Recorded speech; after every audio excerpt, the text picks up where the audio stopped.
my existing employer figured out that I'm doing something in the side, and they were not so happy to do that, and which is obviously quite obvious. They would not. I was on their permit. They brought me here, and I was doing something on the side, so they were not very happy. So they sent me back to India, and that one. So that time, obviously, I was very upset. I was very angry at them. But then now, when I start connecting the dots behind, I think that was the best thing that could ever happen. And again, there was a lot of peer pressure, So when I came to Kenya, I am the youngest among so an elder brother, elder sister, and then me. So my brother is an engineer, my sister is an engineer, and here I am, not so stable. Hello, viewers. I welcome you all in the second episode of Conversation with Business Shujaas. Today, we have a very, very unique guest. His professional journey is not only incredible, but very, very inspiring.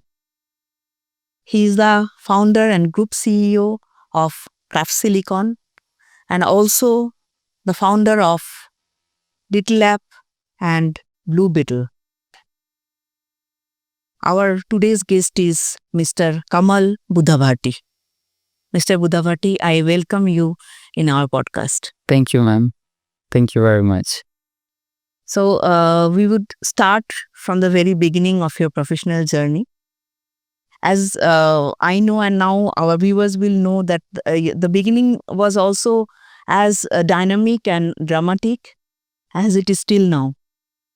So you were pursuing your BSc degree in physics. That's true. Yeah, I was doing this in Ahmedabad, in India. Yes, and with that, you were doing a computer programming course as well in India, in Ahmedabad. So after that, you got an offer in Nairobi from a company to be their programmer. That's true. And you took the job. That's true. So if you can just tell us about that phase. Yeah. Life. So generally, you see what happens, ma'am, in India, the best of the best get into medicine, then the second lot gets into the engineering, and then the others get into BSc physics, biology, and chemistry. So the ones in this layer, we end up doing computer programming in the side because job we feel that is going to be very difficult. So and that's how a lot of people would do computer programming in the evening, in the part-time. So that's what I was doing when I was in my final year. And I had a friend in Kenya, and he was 1 or 2 years ahead of me, but he was doing some work in Nairobi, and his company was looking for somebody to come. So he calls me one day and says, there's an opportunity here, you want to come? I said, yeah, anytime you get an opportunity to go abroad in India, especially a couple of years back, you would literally run. So that's what I did. Without much figuring it out what work I'm going to do. I mean, it was so excitement that you just come. So I came. It was a good job. I mean, but it didn't really excited me as much as I thought I would be excited to do that job. It was more of a general computer, data entry, management, and the others.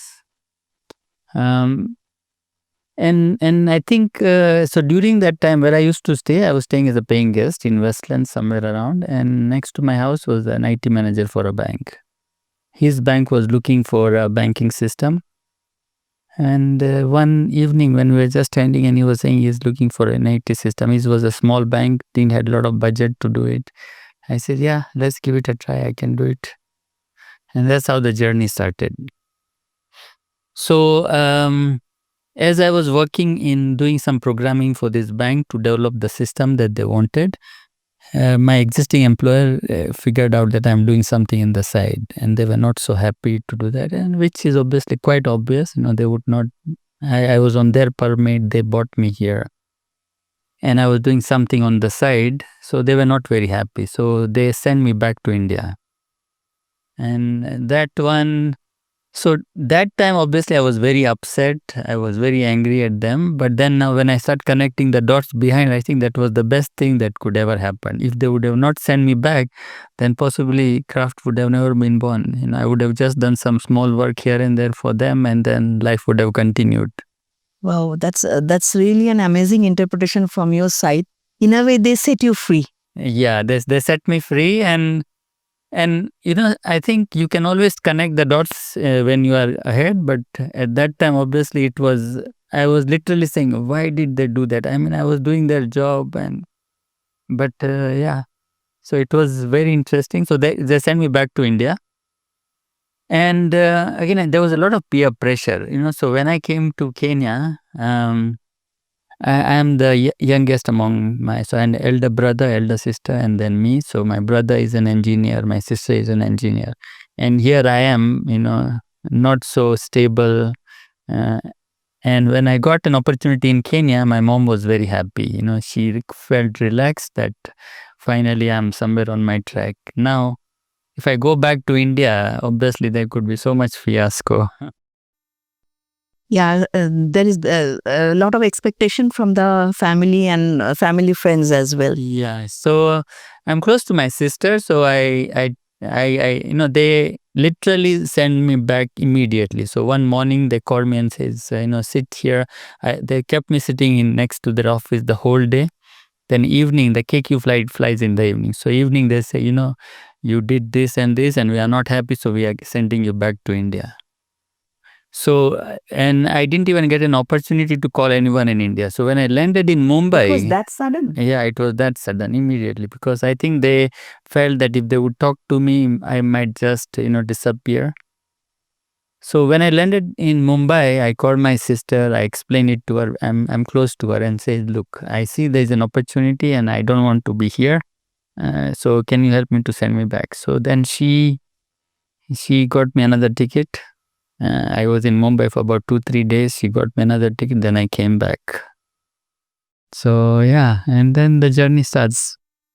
So I mean, as you were saying that all of a sudden you were sent back to India. They even did not give you a chance to, place your own case. I mean, this is the minimum we expect from any employer, that they will ask you your side also. So anyway, whatever happened, it was shocking for you and you were very young at that time. So, but then within a week, you came back again to continue with the assignment with that bank. And you also did not know how much they're going to pay that time, whether it will be enough for you to sustain or anything. So there was a lot of risk involved in that. Still, you took it. So somewhere were you confident in your mind that it will work for you in the long run? So I was not very sure, but I saw that as an opportunity. I just wanted to prove to my mom that look, I can also do something. So it was that actually brought me here, and I just jumped in. A lot of inspiration has come from my mother. Mom is a risk taker. She has taken amazing risks in her life. And so I think that came in from there. You just get in there, we'll figure it out what next. So that's why I just came in. And so for first 3-4 years were very hard, because writing a banking system, these are big systems, so you can't finish it in a day. My knowledge towards banking was also not there, so it still again takes a lot of time. I had some friends, in India who also helped me to get some knowledge on banking systems. But yeah, so that's how it's all started. That's really amazing. And as you were mentioning that you got this trait from your mother about the risk taking. So yes, probably our viewers, a lot of them are aspiring entrepreneurs or new entrepreneurs. So so for them, I think this is one probably tips that yes, you need to take risk, maybe measured risk, but yes, risk needs to be taken. It cannot be also safe when you are going for a new venture. That's true. Something else also that which came from my mom is, she used to tell us that it's not good to have a plan B. That was so, I never understood that at that point, but now I understand, and I always keep that in mind. Or never have a plan B. When you have plan B, that's what she used to tell us. If you have a plan B, then chances are that if plan A starts getting a bit difficult, you quickly leave that and jump to plan B. So I think her explanation was that, put every single thing, every energy that you have on your plan. and then just make it succeed. There's nothing like not to succeed. Yeah. So I just came in and then you are in the position of do or die. Unless you are in that position, that do or die, then you don't give your best. Yes, absolutely. This is such a valuable, this thing. So we will move to the next phase of your journey. It's getting more and more interesting for us. So how did you did for one bank and you did it very successfully. Then from there, how did you league up? If you can just tell us about the journey of how then ultimately what Craft Silicon nowadays, it has become that. So I think I also want to thank everyone on the journey, because I think everyone has helped me a lot. So the first bank, there was a gentleman called Mr. Hussain, Sheikh Ghulam Hussain. He taught me how to do the banking. He would make sure, because obviously transport was a problem for me. I was staying in a Westland. Their office was in town, so I used to walk around, take a walk from home to Westlands. That times he would drop me back home. He'll ensure that I had taken my lunch, dinner properly. So he really helped me to both educating how banks operate, but also taking care as if I was his son. So I want to thank him there. When that bank successfully completed, banks talk to each other. So these are smaller banks, and smaller banks didn't had a lot of budget. So if you get the software from overseas, it was obviously expensive. And this software worked for them. So when they talk to each other, so the other smaller banks then invited me. And then we got second bank and third bank. So for first bank, I think it was just one. I was the only person. Then at some point when the bank paid us, I got about 2 or 3 more people. Still, I was operating from my home. And then I think the bank started coming in. And we had to do a lot of, there was some very interesting, and today, if I speak, it's very hilarious, interesting events. For example, there was a customer who was from Swaziland. So they got in touch with me on email saying, we are a small bank. We want a product. We were referred to you by, ABC Bank here, there. And they wanted to come and see us. Now we had no office. I was operating from the home. I was like just 1 person, 2 person. But on email, obviously, I would have said, we have several customers. We have a big office. We are like 10, 20 people working on it. So they came in, and I thought that I would get the deal, but them, they wanted to come and do a due diligence. So then I called some of my friends. There was an empty house where I used to stay, and we told the owner that, look, I want to use your house for some time. So we made the house as an office overnight. You put some tables here and there. All the friends were sitting there the day the guy was coming for due diligence. And when he said, he felt that we had some office. Oh, that's so interesting, but so once somebody asked me, and so that means you were lying. If you look at it at that point, I was lying. But then somewhere I told them, look, I was not lying. I was just telling them the future truth. And I would not take it like a lie. I will say you were not probably very truthful at that time, but it was not a lie. Yeah. So we, but then it became truth. So when I got 2, 3 customers, then we actually went into that house, made it our office, and then that house then grew. Then from there we moved to a better office. So and in all this journey, our customers have really helped us. So the first customer, second customer, after 3 or 4 customers, I also got opportunity to work for Equity Bank, and they were looking for a system. They used to be the building society. CDN Bank here, they were also microfinance. They gave me an opportunity, and all these people, James Mangi, Kimati Mutua, Ingrid Munro, all of them who were the founders of these banks, they really helped me along the way. So this word of mouth really worked, because if your quality is there, then word of mouth is bound to happen. Yeah. That is exactly what happened for you. Yeah. So, like previously when we were chatting, you mentioned that some UK-based NGO funding, that also indirectly helped you to scale up Yes. and get more So assignments. some of these microfinances, for example, KREP, which is now CDN Bank, they were funded by the World DFI agencies. So they provide funding to several microfinances and smaller banks across the continent. So when one customer was done, they were successfully done, and then it became easier for us to get other customers as well outside Kenya. Okay. Yeah. So then from Kenya, you started going to different other countries, all through this chain, Yes. word of mouth. Yes. So then Kenya, then the second one was Tanzania, it was our second customer, then Uganda. Then from there it just spread to Zambia, Malawi, Nigeria, Ghana. So like as you were scaling up and you were recruiting more and more people, so initially did you bring people from India only? No, one or two people came from India, but then we started taking up the local. Okay, and so when you started taking the locals, Yeah. so you had to train them also? Yes.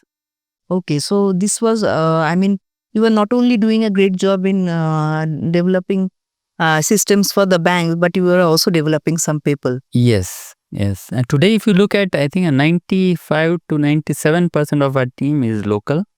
Everybody is local. We have some expats, but very, very, very few, obviously. And I think Kenya has a good talent, very good talent. So, I mean, I'll come to that later on. That I know that you are into this e-learning thing for underprivileged kids and all. I'll come to that later. But I'm just thinking that since you have always developed people, so do you have something in mind, like creating maybe a learning center or something where to give professional training to I mean, people? So we are very focused on what we do. So we do banking and fintech products, and we just want to continue doing that. So I don't want to have, even we don't do ERP platforms, we don't do school systems, we don't do other systems. We are good in fintech. We want to continue focusing on what we are good at. So even if I get some opportunity to do something else, I might consider or may not consider, because we feel if you are focused, then it really helps to scale up. So I think we are getting the third tips within maybe 10-15 minutes of our conversation, that to be focused. Don't get, deviated in too many things. So if you are focused, you give your best. At least in the initial time when you are growing, you need to, you need to be focused. Otherwise, you might end up doing several things and then none of them might succeed. And somewhere you probably thin out your resource also, be it intellectual, be it otherwise also. That's true. Yeah. Okay, so from there, Craft Silicon became a huge success. But after that, then you also launched another thing called Little App. So what was your initial journey like for Little App? And if you can just tell us a little more about Little App. So what happened is, so Craft is a B2B provider. We provide solution to banks, microfinances and other institutions. So we provide to them and they are the ones who serve the customer. So today on our Craft Silicon platform, if you aggregate all our customers, business customers, their customers, the number is reaching about 110 to 120 million customers who use our solution. But we don't own them. So today I serve, let's say, as an example, I serve NCBA Bank, and NCBA has, I don't know, whatever number of customers. We don't own them, but as much as they're using our technology, but they don't know us because we are always at the back. And I wanted to get into interacting with the end consumer directly. So before I launched Little, I tried to launch a wallet like M-Pesa, similar to M-Pesa, a mobile wallet, but it miserably failed. Failed for I think two reasons. One is we were we ended up competing with our customers. So our customers were rolling out a solution like that, and then we are rolling out a similar solution. So it started, conflicting in the business. The other one was we were not very expert handling retail customer. B2B is a different segment, but working with retail customer, you would need separate expertise. So that product failed completely. But I was I had an ambition to get into the retail mass market. So when I saw an opportunity that the other like Uber drivers were striking at that point, from time to time you keep on reading on the newspaper that these all other apps drivers keep striking. We thought, why can't we have a ride hailing app that is from our country? Bitange Demo, who sits on our board. So this discussion actually happened with Bitange Demo. So one afternoon he was visiting our office and he said, Kenya, we should develop our own app that is for ride hailing. And for a moment I said, on one side we are doing financial products, the other side, how can we get into the ride hailing? But then I saw an opportunity that through ride hailing I can start owning the customer. So that's how Little was launched. Bitange Demo then took us to Safaricom. And he says, because retail experience, we never had retail experience on how to launch the product, how to acquire retail mass market customers. Our experience was almost zero. So when I talked to Bitange Demo, he said, okay, let's go to Safaricom. Maybe they can help us because Safaricom has good experience handling retail customers. So we went to Safaricom, we met Bob Collymore. And some of these things are really still very fresh in my head. It was Tuesday, that's the day we met in the afternoon. And Bob Collymore loved it. He said, this is a bright idea. Let's try and do it. He says, is the product ready? I said, yeah, the product is there. Then when can we start piloting? I said, okay, give us, we can meet again back on Friday. We can give you a demo. And then in about 4 weeks time, we can launch the product. I come back to the office, I assemble a team from Craft Silicon. I picked the best of the best people in Craft and say, we are going to work for 24/7 for another couple of weeks. So we slept in the office for like almost 3-4 weeks, continuously wrote this product and then presented to Bob Collymore. He loved it and we launched it. Wow, that's also such an exciting thing. Yeah, it was such a... It was a very, Craft was interesting, but I think Little was more interesting as well.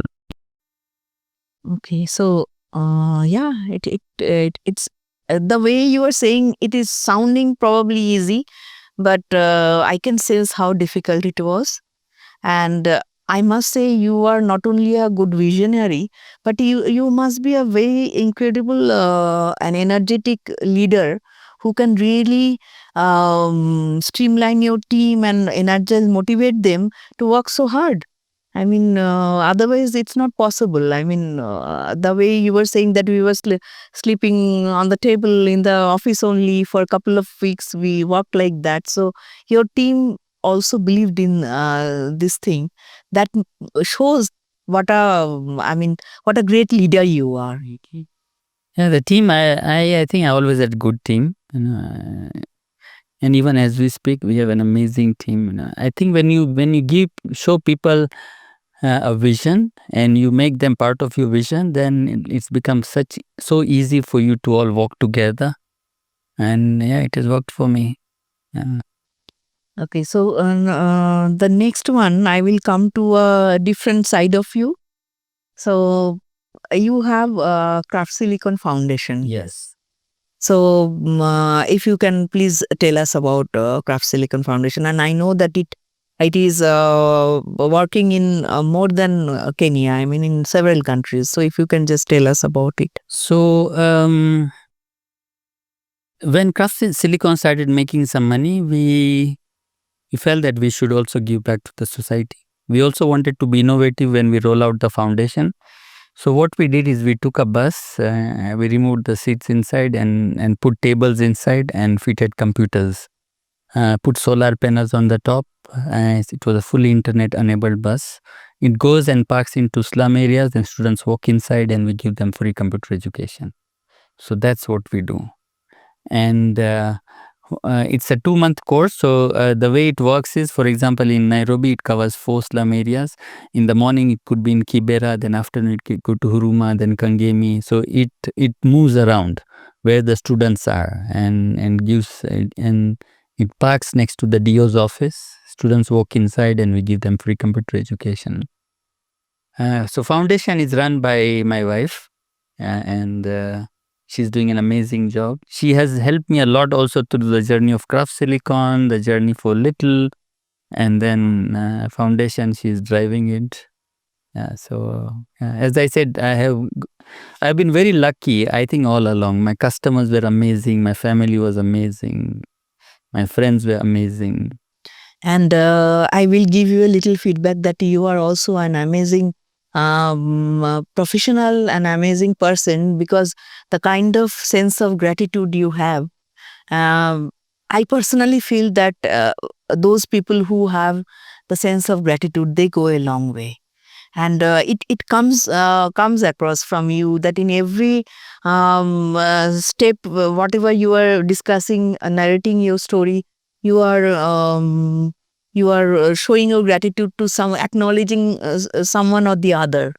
And that really shows the kind of person you are. And no wonder you are such a good leader. Not only you are a successful businessman. Yes. And then I have one question that, as you said that these are 2 months courses in this slum area. So is there any enrollment process and how it goes? So the foundation has a team. So the GM for foundation, he has a team. They would select the students with the help of the DO's office. We also keep quite a good balance of 60% lady student and 40% men student. So we are giving slight priority to the lady learners. But they are shortlisted. Obviously, the demand is a lot. We cannot meet the full demand. So there is a selection criteria. And then from there, what we also do is, once the course is given, it is a basic computer literacy course. So they are taught how to operate the computer, emails, Word, and others. Once they finish the 2-month course, if they still want to continue pursuing, then they come to our office. In our office, there is a section for foundation where they come and take some advanced courses like desktop printing and desktop publishing and many other things, website designing. We also pick up their CVs and circulate among our business partners to see if they can get an opportunity, at least for the interview table. So we take the responsibility to bring them on interview table. But whatever happens after interview is up to them. But at least we bring them to the interview table for them to get the either job, or some of them end up doing some of their own businesses in slums. This is something really remarkable, because when earlier I chatted with you, I was kind of getting an idea, okay, they're getting a basic training for computer. But as you are telling me in more details now, it looks like the Craft Silicon Foundation kind of takes responsibility of the kids who are really showing genuine interest. And you are bringing them to the interview table up to that. So that's the main part, that you have taken the responsibility. After that, cracking the interview, they need to also have their own things. But bringing them till that is also a very, very big thing. I mean, thank you for that. I thank you for that. And I'm sure that a lot of our viewers, because since it is Startup Shuja platform, where we also try to give a holistic solution to the aspiring entrepreneurs, a lot of them come from underprivileged backgrounds. So I'm sure they will also be inspired, and if they know some people who are talented but who do not have access to this kind of learning, they probably can reach out to Craft Silicon Foundation and get benefited out of it. And so I think, look, giving back to the society also, there are a couple of things that we do, and we don't really brag about that. But the drivers for Little, for example, on the weekend, the drivers' kids are given free computer education on the foundation. So that helps us to build a bond with our drivers, and that's also one of the reasons. Today, if you take a little ride, or most of the drivers have all the apps. So if you get into a taxi, and he could be on other apps, and he could also be on little. But if you ask the driver which app he likes, he will sing about little because he loves it. And it's not just because we take care of him, but we also take care of the kids, for example. We also take care of their day-to-day challenges that they face. And that's the reason why, drivers love us. Oh, this is also something,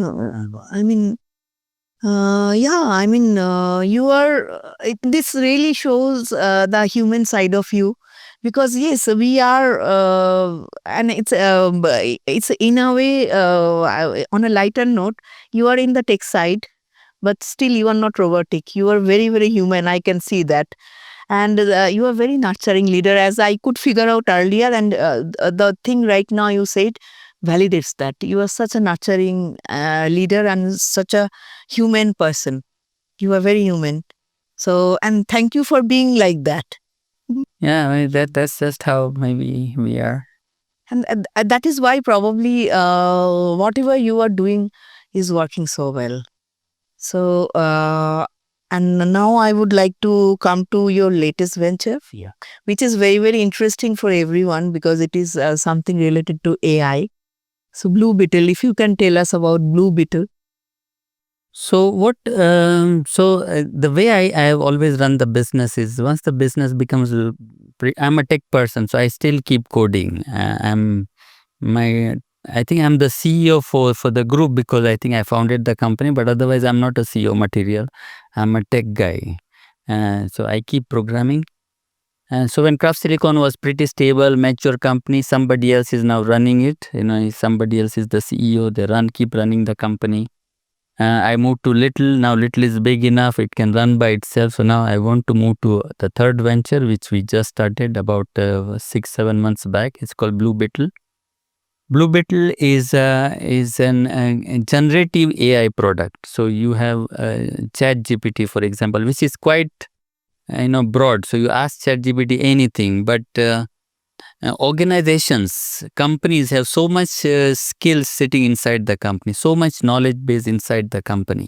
And that if you ask ChatGPT, for example, how is Craft Silicon operating, or what is the policy for Craft Silicon to do certain things, ChatGPT would not know because that data is not available outside. So we are creating a ChatGPT equivalent, but for enterprises. Okay. And it uses something called small language model. So ChatGPTs, they use large language models.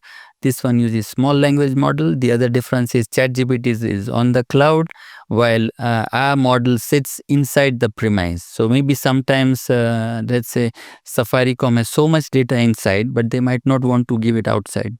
So we create the model based on everything that's happening, let's say, in a company, and then expose it to the employees and the customers of that company.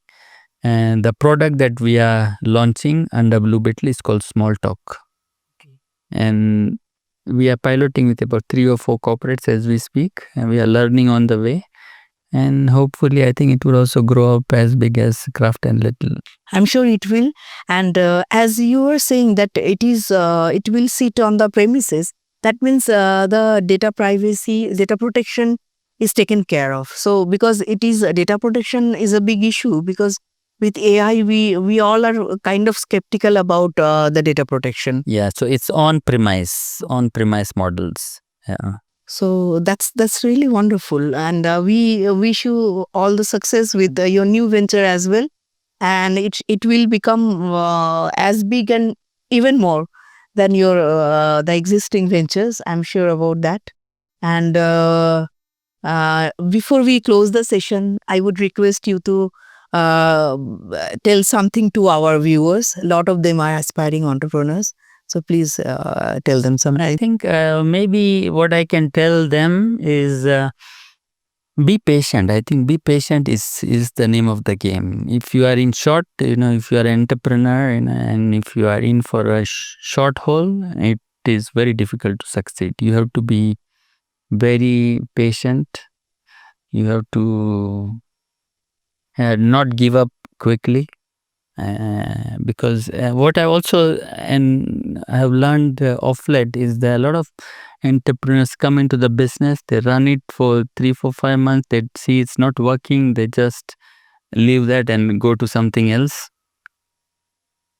So if I think my advice to them is to just make sure that they are patient and they focus on what they are doing and they don't give up early. Success comes in, but it comes with time. Thank you so much, Mr. Budhabhatti, for giving us time. You are a busy man, still you gave us time. And I'm sure my viewers, they're really looking forward to listen to you and they will be enriched. And I am myself so much inspired by what you said to us. Thank you so much. Thank you, ma'am.